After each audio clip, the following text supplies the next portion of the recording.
Assalamualaikum warahmatullahi wabarakatuh. Agama terbagi menjadi dua golongan agama, yaitu agama Tuhan dan agama kreasi manusia. Agama Tuhan pada umumnya hanya menyembah satu Tuhan dan menjadikan manusia sederajat. Yang membedakan kemuliaan manusia adalah budi pekertinya. Lalu, agama kreasi manusia adalah agama yang pada umumnya menyembah Tuhan yang lebih dari satu dan membeda-bedakan manusia dalam derajat-derajat tertentu. Dan agama kreasi manusia ini tidak perlu untuk kita bahas karena memang tidak ada gunanya untuk dibahas. Yang harus kita pahami adalah agama Tuhan. Lalu, agama Tuhan manakah yang benar?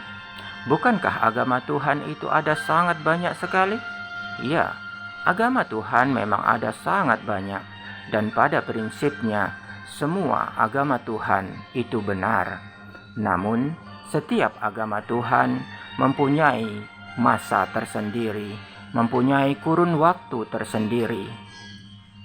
Sebelum kita lebih jauh membahas hal ini, satu hal yang harus kita pahami adalah Tuhan tidak menciptakan manusia ini langsung sempurna. Jadi, manusia dahulu dan manusia sekarang tingkat kecerdasannya sangat jauh berbeda. Dan hal ini dibuktikan dari penemuan arkeolog tentang fosil-fosil manusia purba. Semakin tua usia fosil tersebut, maka tingkat kecerdasannya semakin rendah. Dan semakin muda usia fosil tersebut, maka semakin cerdas. Itu artinya pada manusia dahulu yang tingkat kecerdasannya masih sangat rendah, agama yang diberikan kepada mereka adalah agama yang sangat sederhana. Lalu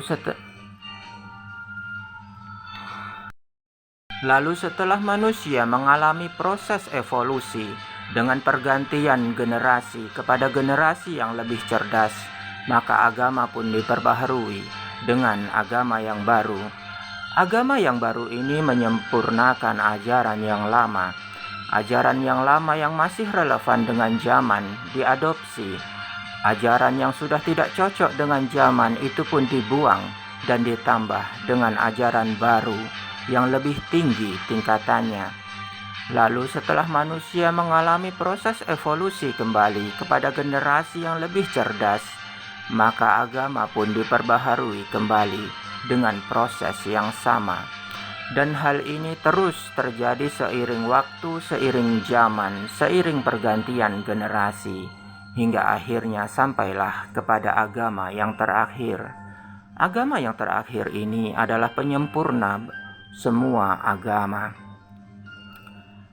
Dengan logika yang lebih sederhana seperti ini, dulu kita masih kecil masuk kelas 1 SD dengan pelajaran yang sangat sederhana.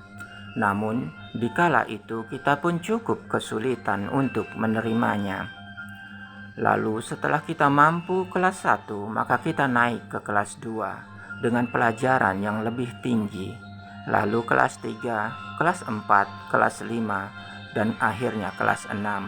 Setelah itu kita pun tamat SD. Lalu kita ke SMP, SMA, S1, S2, dan akhirnya S3. S3 adalah jenjang pendidikan tertinggi. Lalu, samakah SD dengan SMP? Setarakah SMP dengan SMA? SMA dengan S1? S1 dengan S2? S2, S3? Samakah itu? Tidak, saudaraku. Setiap jenjang pendidikan mempunyai kualitas yang berbeda. Sekiranya S2 lebih baik dari S3, lalu untuk apa kita sekolah sampai S3? Karena itu hanya akan buang-buang waktu dan buang-buang biaya, dan itu hanya akan menjadi sia-sia karena S2 lebih baik dari S3. Lalu, mengapa kita tetap sekolah sampai S3? Karena memang S3 itu lebih baik dari S2. Itu makanya kita berusaha keras untuk bisa mencapainya. Sama dengan agama. Sekiranya agama-agama yang terdahulu lebih baik dari agama yang terakhir, maka agama yang terakhir ini tidak akan mungkin diturunkan Tuhan.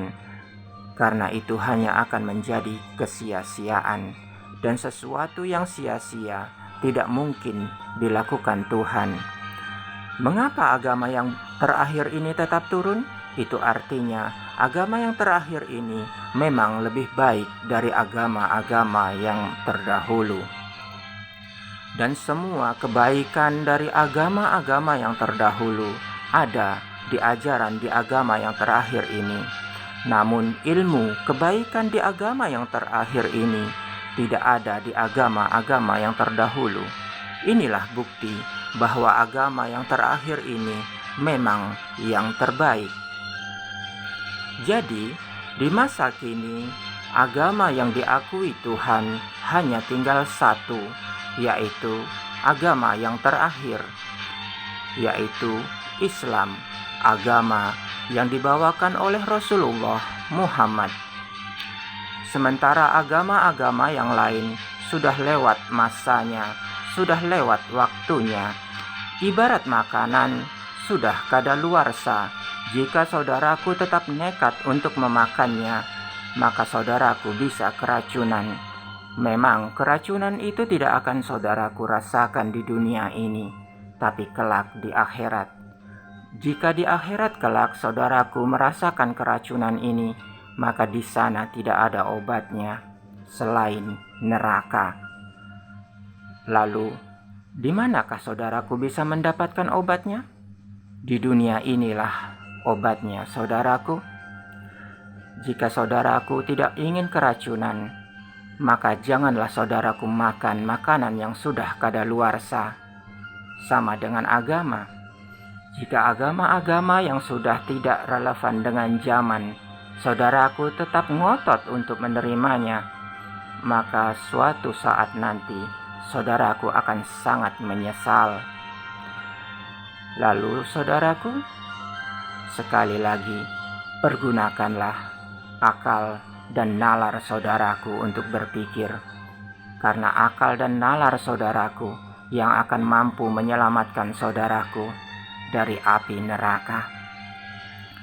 Baik, setelah ini kita akan masuk pada bahasan yang akan lebih panas dari ini, yang akan sangat panas, jauh lebih panas dari ini, yaitu tentang satu Islam yang benar, satu Islam yang lurus, dan Islam yang sesat. Wassalamualaikum warahmatullahi wabarakatuh.